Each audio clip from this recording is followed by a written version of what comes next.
Dirty Linen, nagwakas na, kapamilya teleserye, trending worldwide.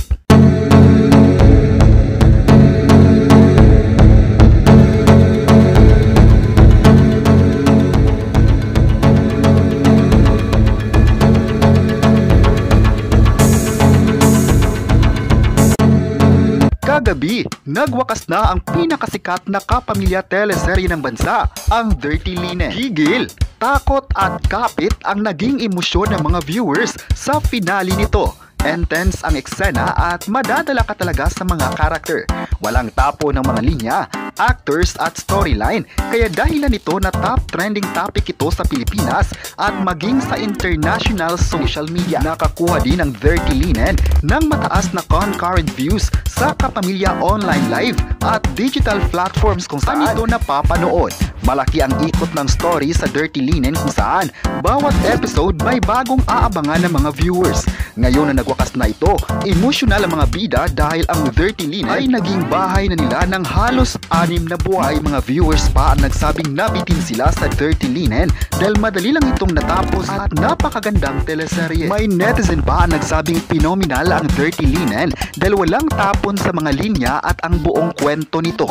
Ayon naman ng isa pang netizen, magaling talaga ang ABS-CBN at Dreamscape Entertainment sa paggawa ng teleserye. Noon pa man, hindi talaga nila binigo ang mga audience sa pagpapalabas ng kanilang teleserye. Tanong ng mga netizens ngayon, magkakaroon kaya ito ng season 2? Ito din ang tanong ng mga fans sa social media at humangad na ipasok sa isang sikat na online streaming platforms. Humirit din ang netizens na sana magkakaroon pa sila ng bagong project dahil di kalidad naman ng mga actors at story.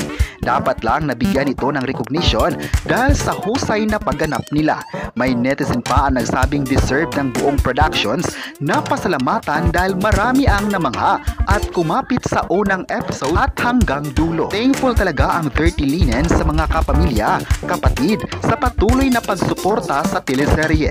Ayon pa ng ilang netizen, kudos raw sa ABS-CBN dahil napakaganda ng story. Napakaganda raw ng paggawa ng ABS-CBN na pwedeng ipagsabayan sa international shows at movies. Kaya pala ng Pilipinas na gumawa ng world-class content at bagay na ikaka-proud ng lahat. Umaasa talaga ang lahat na may kasunod pa ito at mapapanood pa ang mga characters nito. Abang-abang na lang mga kapamilya at kapatid. Kayo, anong masabi nyo na trending worldwide ang Dirty Linen? I-comment na kung proud ba kayo sa kapamilya at huwag kalimutang i-subscribe ang ating YouTube channel.